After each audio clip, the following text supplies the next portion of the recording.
Vou chamar aqui o CEO da Merlin, Charles Caldas.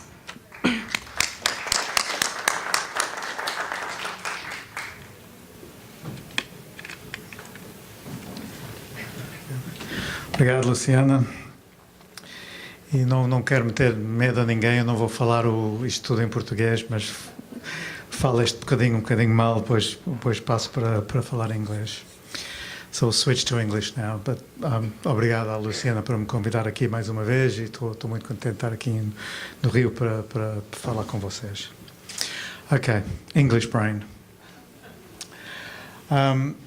So Merlin is the global independent rights licensing agency for the independent sector.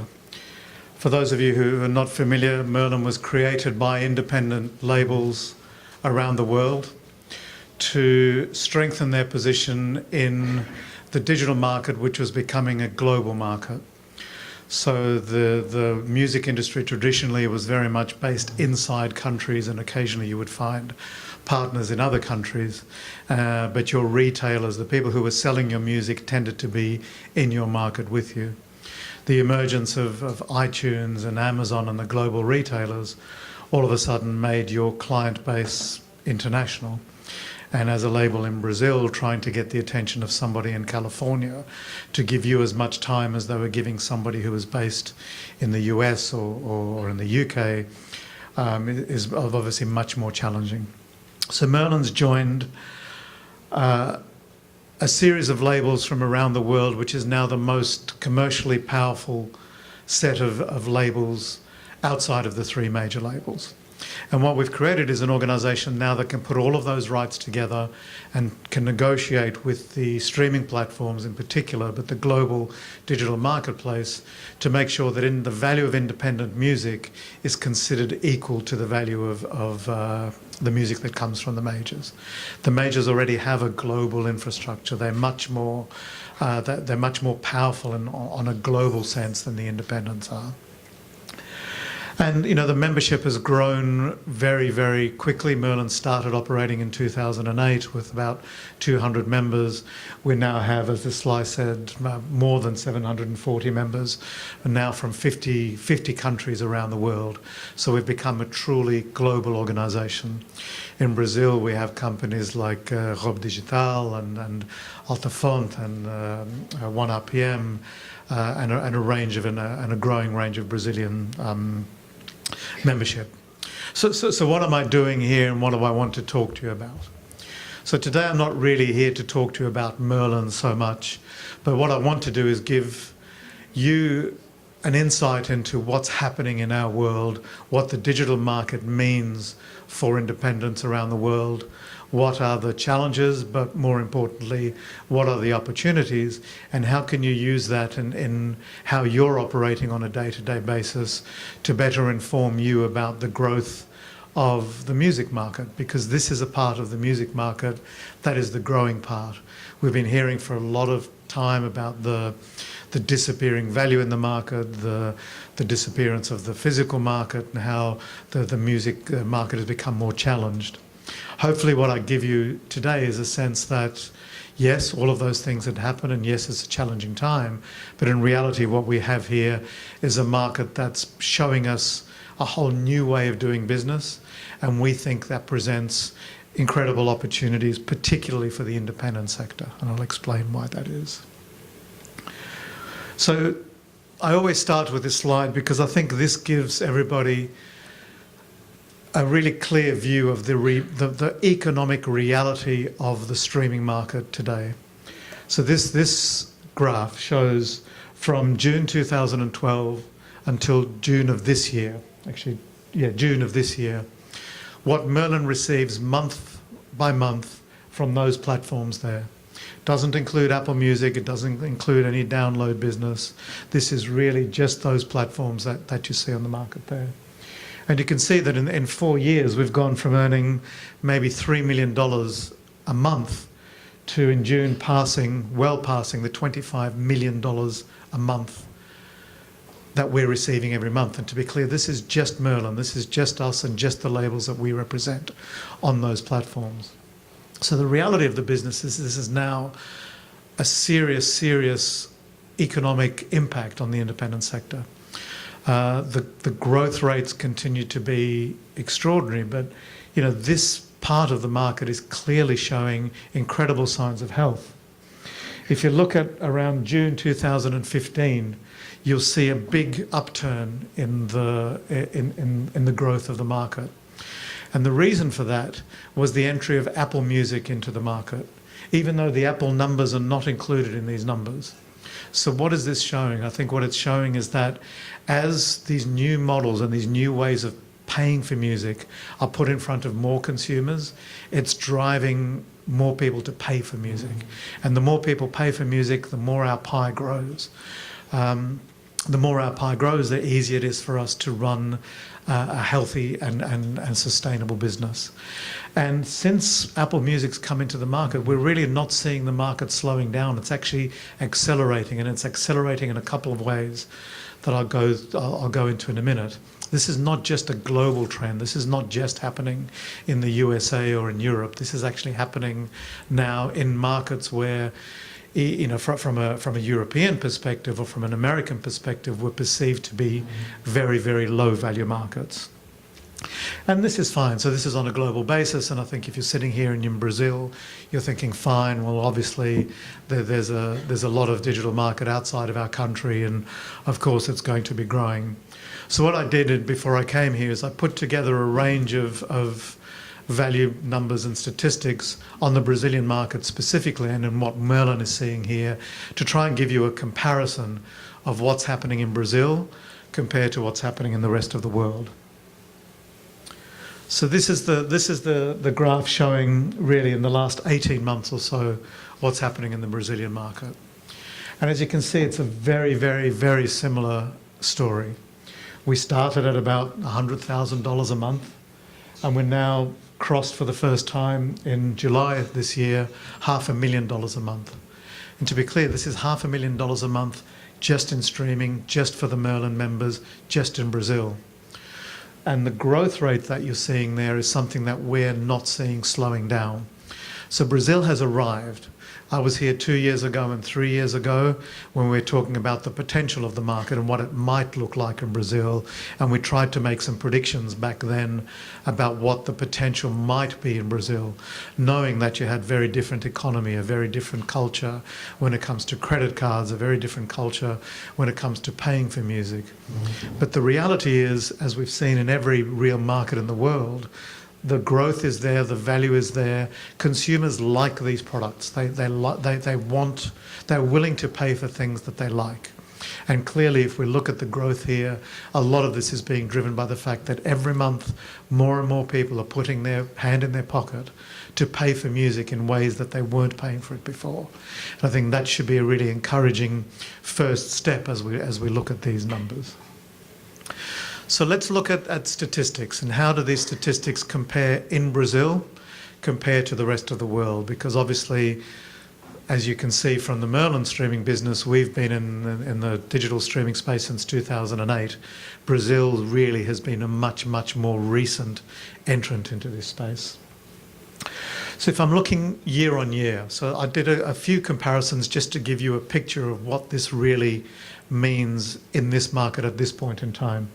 So if we compare how much we earned in July this year compared to July last year in streaming, it's almost 4 times as much month on month.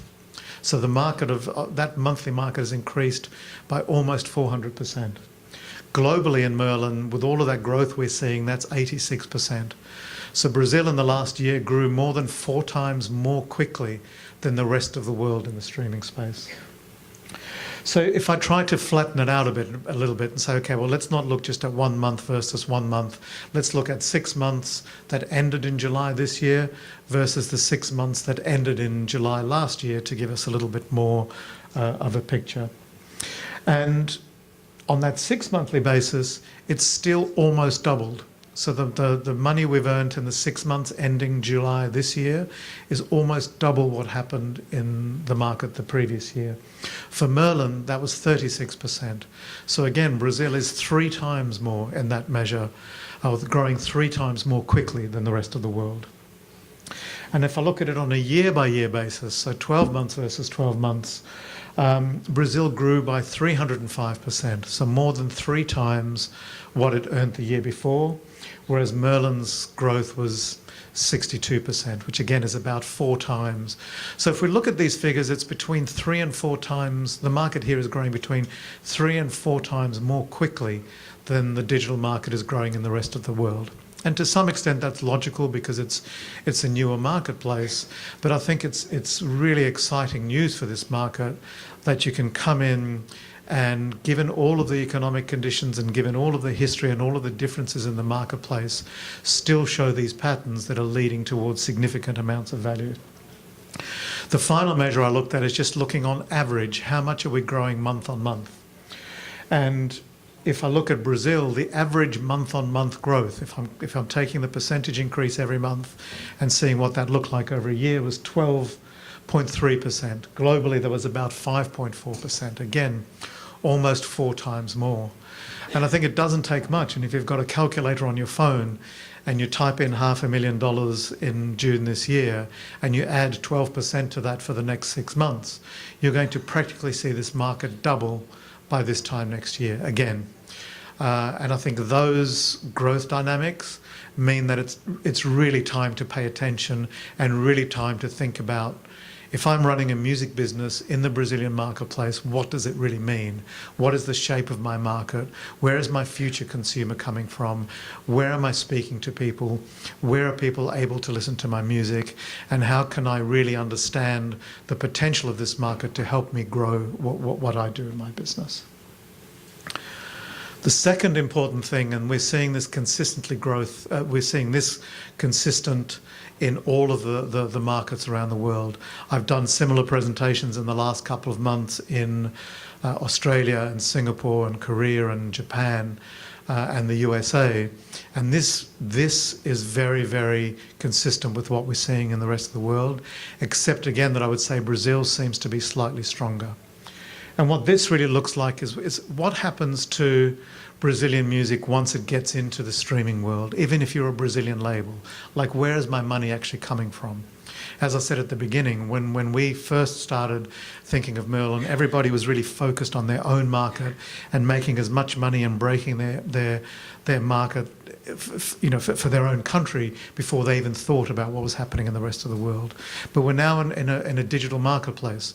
If you upload your music to Spotify tomorrow, it's available everywhere in the world. Anybody can hear that.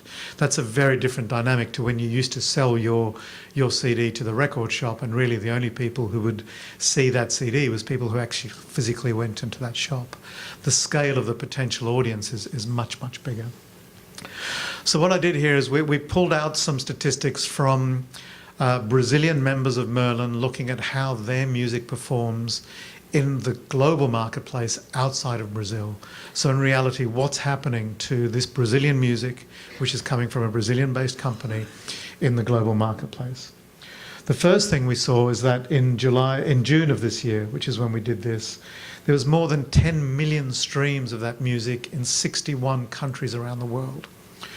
So even if you're generous and you think, okay, well, let's say each person listened to 10 streams, that's still 1 million people around the world in 61 countries who listen to Brazilian music from a Brazilian label. That's not a huge name. It's not a household name. This is not Biscoito Fino or Som Livre, one of the big companies that you would think are leaders in the marketplace. So there's hunger out there.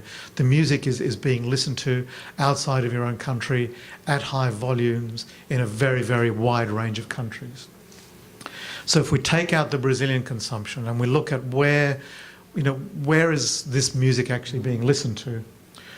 About 25%, 26% is in the rest of the South and Latin American region, which kind of makes sense. It's your neighbours, it's the people who are within your region. But it's still only 25% of that world market.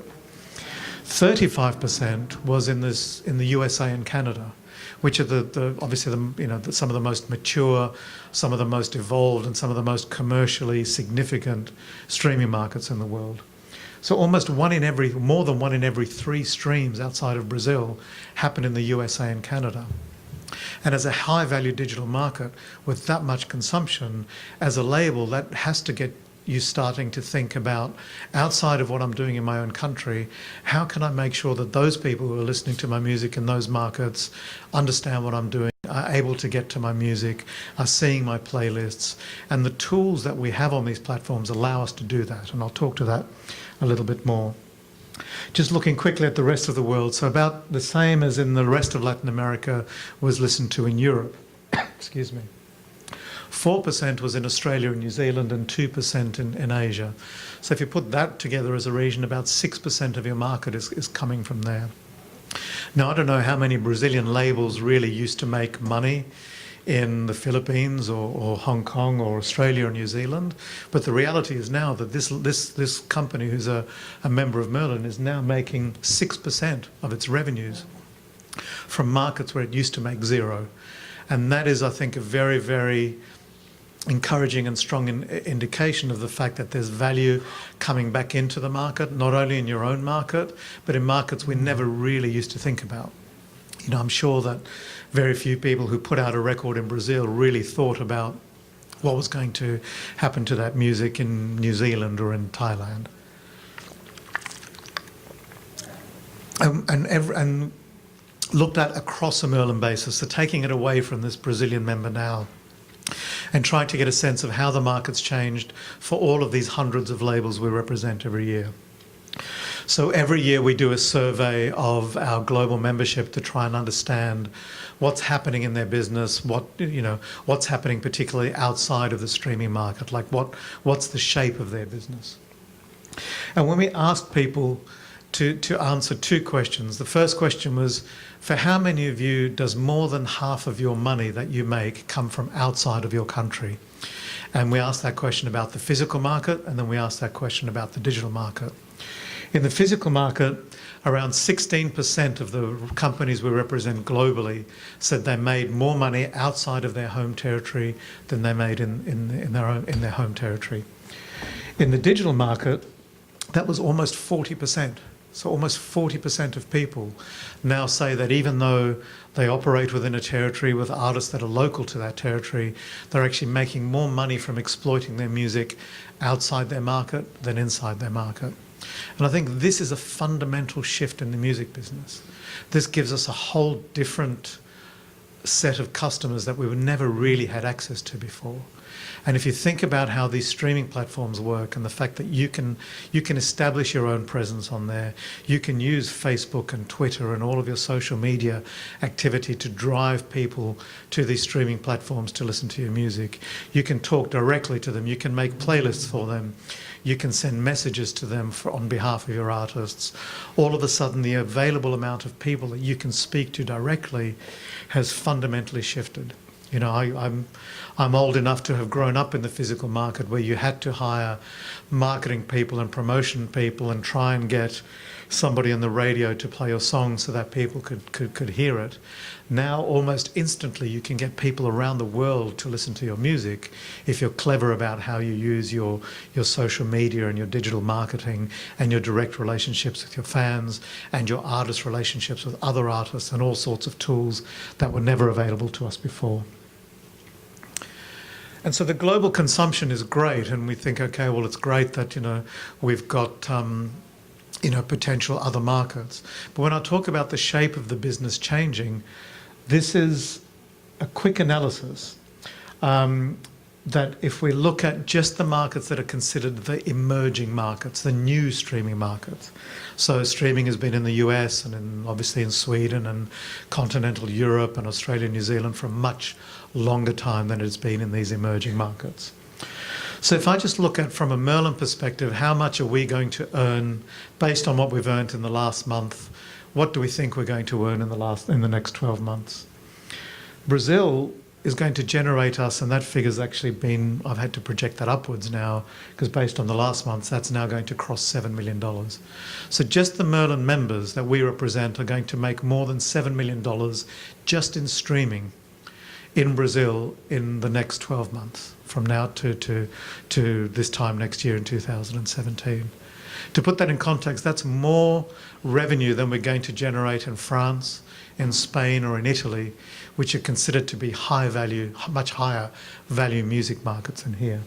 And you can see Argentina is going to be 1.75 million, Chile 1.75 million, Colombia 600,000. Mexico is almost in our top 10 territories now, at over $5 million in a year. And then even smaller markets like Peru is almost at $500,000 a year. And then if you look at the Far East and those markets, Malaysia, which is a market you would never think about as a digital music market, is going to return to us $375,000. Singapore almost $1 million, Taiwan $500,000. Japan is just about to open up. So there's real tangible value now for us in these markets where we never really saw it before. And in context of how we think about our future and how we think about the future health of our business, we're seeing it's very, very clear that for the labels we represent now, not only are you in a global marketplace in terms of availability of consumers to you, but you're in a global marketplace now in terms of where money is going to come into your business. And I think the nature of these streaming businesses is going to fundamentally change not only the shape of independent labels and distributors, but it's also fundamentally going to change consumers, what they have access to, and what kind of music gets listened to where. So again, stepping back a little bit from the detail, I want to try and give you a sense on a more analytic level what we think this streaming market really means for the labels that we represent. So we saw that individual label had, it's 10 million streams, a Brazilian label. On a Merlin-wide basis, it's more than 4.5 billion audio streams. This doesn't count YouTube, which I know has a lot of numbers, so we've deliberately excluded YouTube from these figures.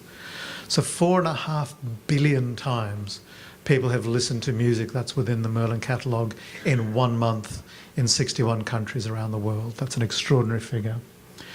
If we look at how much money is flowing through the organisation and the growth in value in the market, if I look at the 12 months that ended in July of this year versus July last year, our market grew 70% year on year.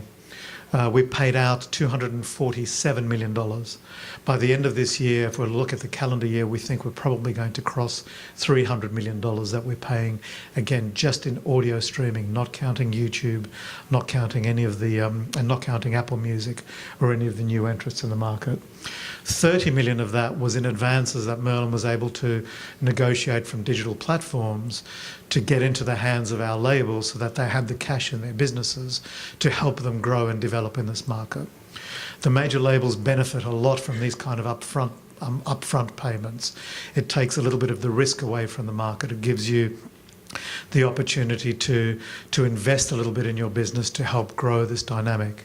And for us, paying more than 10% of our annual earnings in advances to people was something that really works out and really works to the advantage of our members. And for those of you who don't know, the way Merlin operates is we take 2% from the revenues that flow to our business from our members' revenues to run the organisation. But then anything above and beyond what it costs to run the business, we pay back. So for example, this last year, we took 2% from the revenues that flew through the members, but because the market grew so quickly, we ended up with $2 million more than we needed to actually run the business. So that $2 million got redistributed back to all of the labels. So in effect, people actually paid about 1.4% of the revenues. So Merlin really operates almost on a not-for-profit basis. Whatever money we make that is more than what it costs to run our business gets back into the hand of the people we represent, because they're the people who need that money month on month to run their businesses. And then the final statistic is back to when I was talking about the changing shape of the market. The other thing we analysed is how does our music perform in the digital space compared to the physical space and the download space. And what we saw is when you went from physical to digital, the market share, the percentage of the market that we had increased by about 30%. When you went from download to streaming, it increased, depending on the market, another 12 to 20%. So the streaming market is the best for independents. And then if we looked within the streaming market and we compared the free tiers of services to the paid tiers of services, the percentage of our music listened to on the paid tier was 27% higher than it is on the free tier. So to give you an example, Merlin's global market share on the streaming platforms is about 13% of the business. So 13% of all the streams on Spotify come from a Merlin member. If we look at just the paid part of the service, so if we take away the free and entry tier, that's over 15%. So it grows really, really significantly. So what does that say? It says that people who pay for music, the people who are putting their hands in their pockets and paying for music every month, are consuming more independent music than people who are just getting music for free, which again is, I think, a very, very important and very encouraging statistic for us, because it shows that once you put music into that open environment and customers can get to it, people who are high-value consumers are going to discover it and listen to it. So going back to the old world, and this is the cry of the independent globally always was, if only I could get my song on the radio, people would love it. If only I could get my CD into the record shop, somebody would buy it. If only I could get my artist in front of consumers, they would listen to it. And in the physical world, that was difficult because you had to fight for one of those slots inside the CD shop. You had to fight for one of those slots on the radio station. Now, everything is available everywhere. And customers and consumers are not limited by what's on the shelf when they walk into the CD store or what was on that radio station that they were listening to last week. Now you can see what your friends are listening to on Facebook. If you're following people on Twitter, you can see what they're listening to. If you read something about an artist that you think is interesting, you can get to that music immediately. And what these statistics are showing to us is that when our music is in that world and when we're not being blocked away from those consumers like it, they enjoy it, they pay for it, and they consume more of it in the paid space than they ever did in the previous marketplace. Which is why we think in some ways, if independents are not paying attention to this and growing that part of their business, they're missing a very, very big opportunity. This is the biggest lesson I think that we've learnt in the last 2 or 3 years, is that our consumers are there, they're hungry and they want our music. The challenge now is how do we get our music in front of them? Sorry, I've jumped back again.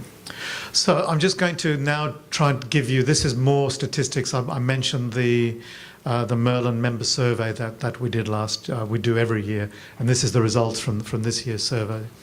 And again, this is to try and give you, as Brazilian people in the music industry, a picture of what is the shape that's emerging in terms of independent businesses in the global marketplace. So if I look year on year between 2015 and 2016, the question we asked people here was, what's the balance in your business between digital and physical, or digital and other forms of revenue? In 2015, it was the first time we saw more than half of revenues from labels coming from the digital marketplace. This year, that jumped another 12%. So the transition from a physical marketplace to a digital marketplace is happening incredibly quickly. And I'm expecting that this year, with all that growth we saw in the market and that entry of Apple Music, we're going to see that statistic jump even more. So the future is clear. We know where it's going. We know what it's starting to look like. We can see the level of business that's in there for us, but now is the time to prepare for it. Now is the time to grow the business. The really successful people that are inside our world that are really taking advantage of this change are the people that are looking at what's happening next year and how can I build into that? How can I change the way that I work in my business to take advantage of what's happening here? This is just a visual illustration of what I talked about yesterday about the difference between the available marketplace outside of your country compared to inside your country, comparing the physical market on the right with the digital market on the left. So as you can see, we have this opportunity and we have now the ability to reach a much, much broader range of people. And I think that there's a real significant business opportunity there. And this is now looking within the digital part of that business. So what I showed earlier was the the balance between streaming and physical. This is now looking within that digital part of the revenues to see where does streaming sit next to downloads. And this shows 3 years evolution of the percentage of our members' global digital business that's represented by streaming. So streaming went from 20% of people's business in 2014 to a third of the business in 15 and almost half of it this year. Next year, absolutely convinced that streaming is going to be the #1 digital form. And I think the reason that that's important, again, in the context of what we're discussing here, is really understanding how is the streaming market and how are streaming services and streaming retailers different from selling music piece by piece. What are the tools that are available to us in the streaming space that weren't available to us in the physical space? How can we use artist profiles? How can we use playlists? How can we use Facebook, Twitter, all of the social networks that are available to us to help get more people to listen to our music more quickly? As just a very quick example of that, I had a meeting with one of our members in the US a couple of weeks ago, and they have a new policy in their business, which I thought just sounded like a fantastic idea, which is that nobody in their marketing or promotion teams can send out a tweet on Twitter or put a post on Facebook without having a link in that tweet or on that Facebook post for everybody who receives that message to play a song. And to play a song, in this case, on Spotify, because that's the #1 service in their market. Which means that everybody who receives a tweet from that company has got a play button. And that play button takes that person from Twitter into the platform, into the music of that artist. And if they like the music of that artist, they're already in that environment where they can play more music from that artist. And they can discover the whole album, or they can see what that artist has done previously. Little ideas like that and little ways of changing the way that you think about how you market and promote music, I think are going to be the major revenue drivers in the future.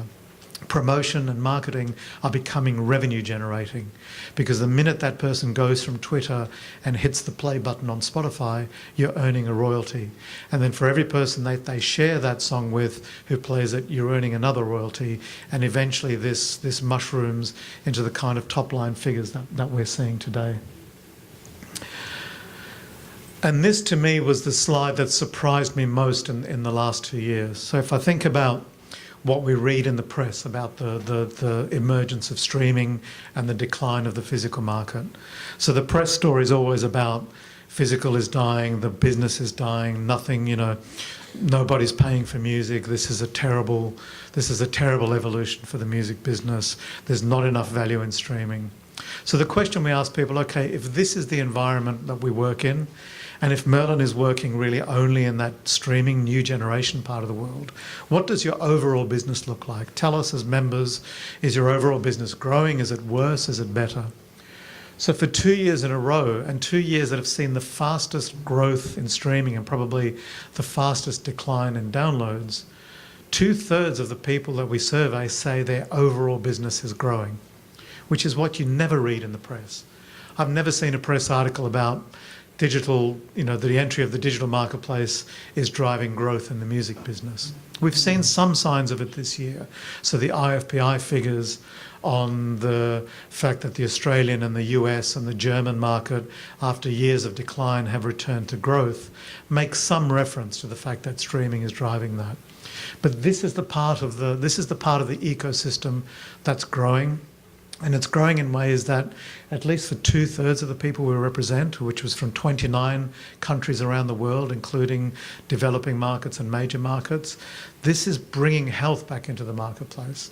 And I think as people in the creative industries and people who are putting our music into the global marketplace from an independent perspective, this has to be good news. This has to give us some level of encouragement and hope that what we are entering now is a phase again of growth and possibility and potential, and then we're no longer trying to protect what we lost, we're trying to maximize what we gain in this new segment of the market. But I said at the beginning I was going to talk about challenges. So everything at the moment has been about growth and potential and the value in the marketplace. There's definitely challenges.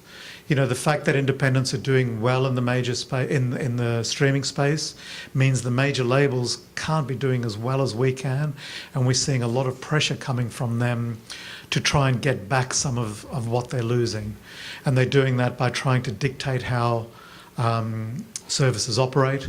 They're doing that by buying independent companies like The Orchard, which was a fully independent company and is now 100% owned by Sony.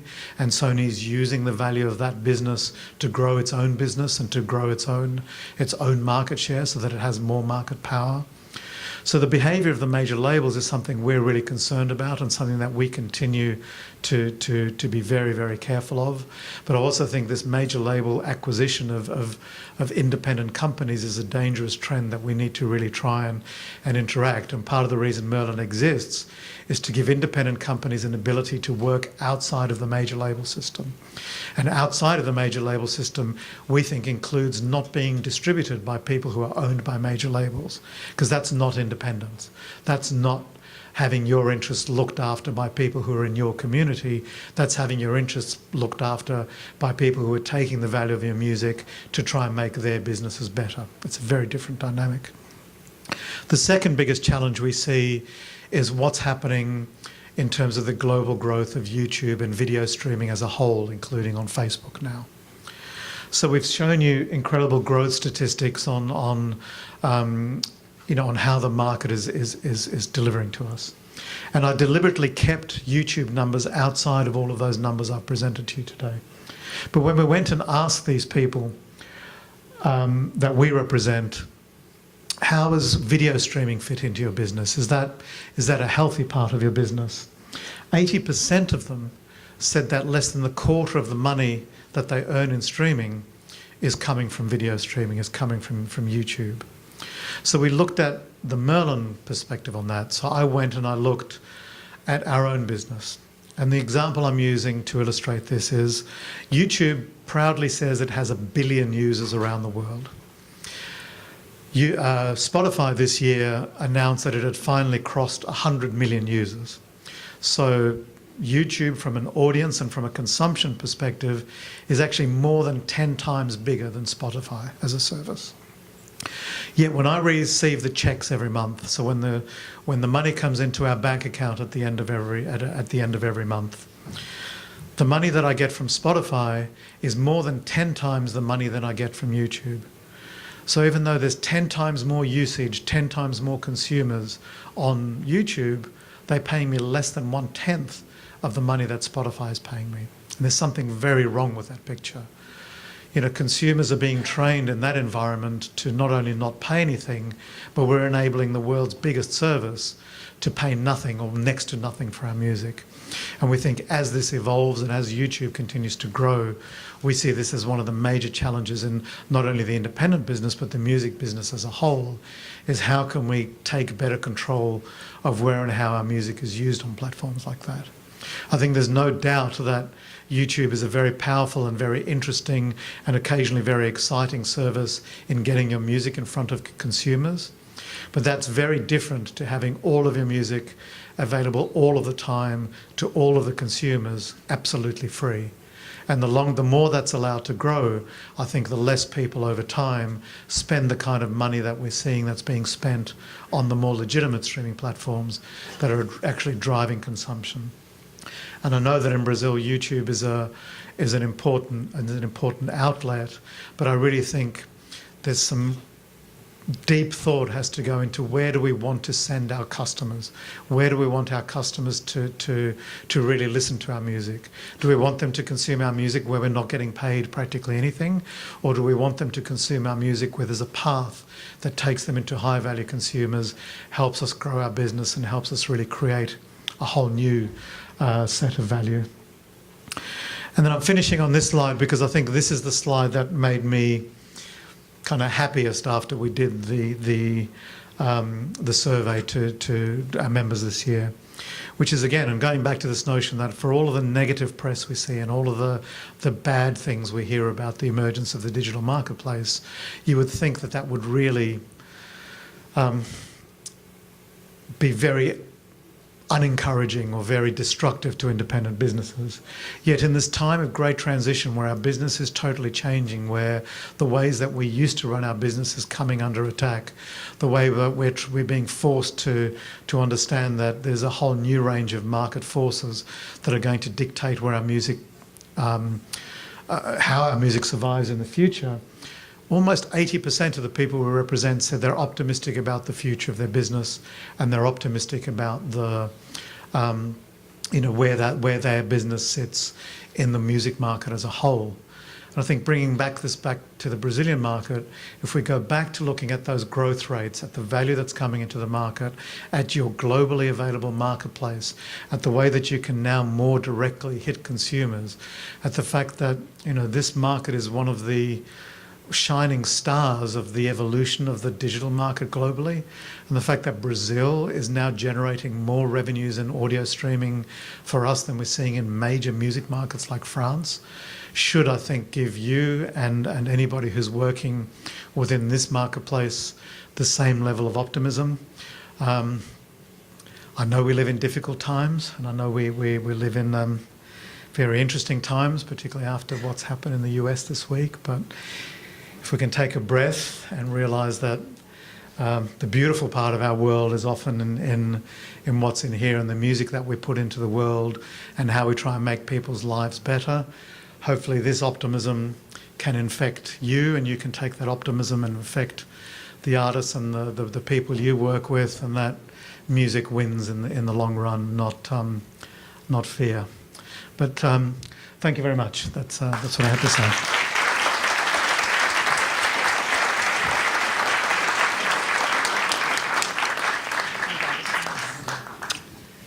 Enquanto a gente monta, alguém quer fazer uma pergunta para o Charles?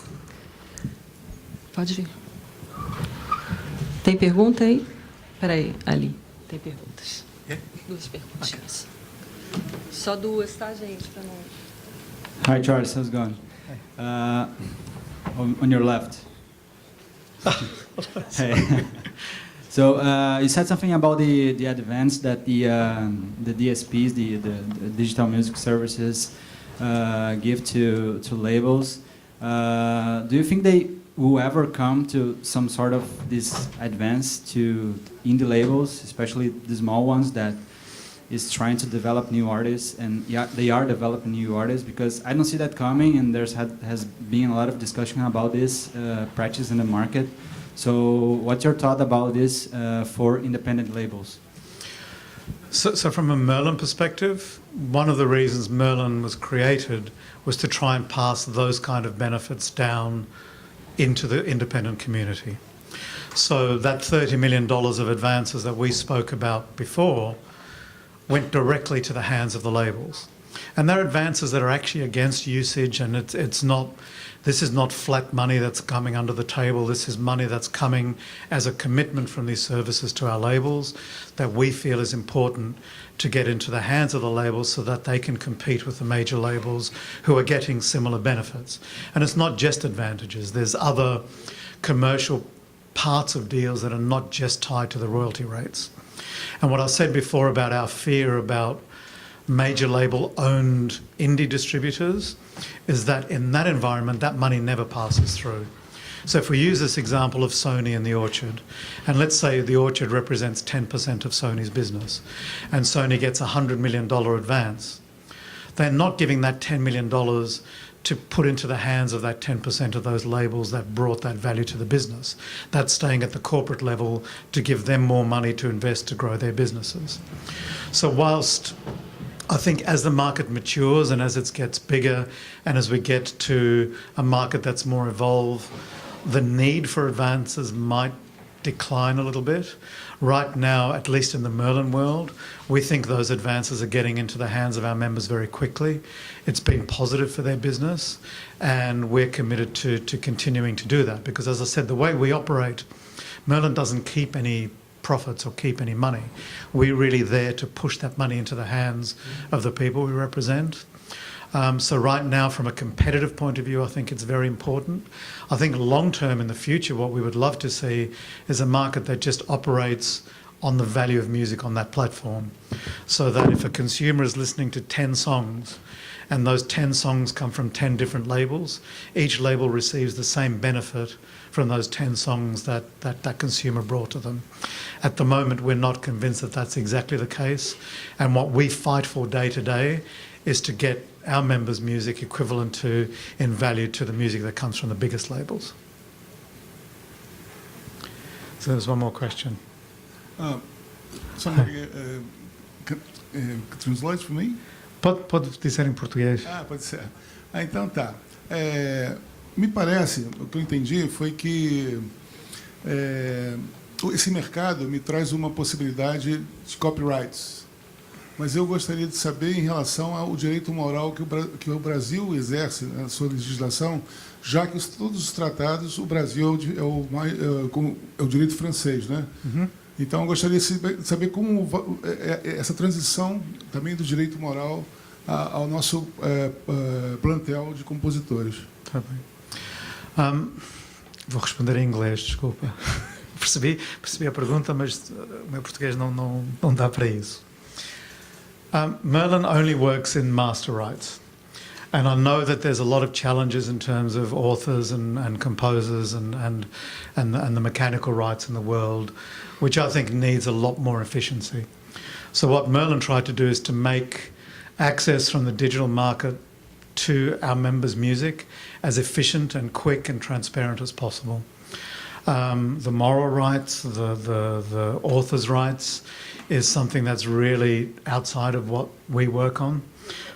I think tomorrow there's a discussion with an organisation called WIN, which is a political global organisation that does, on the political side in some ways, tries to gather independents around the world to look at these kind of challenges. So I'd probably ask that question to them. But from a Merlin perspective, we're really looking only at the recording and only at the master right. But I think, yes, there's still a lot of challenges in a lot of parts of the business, but we're trying to fix one. And fixing one is taking a long time. But I absolutely understand that there's a lot more work to be done in other areas. Foi bom? Ok. Obrigado.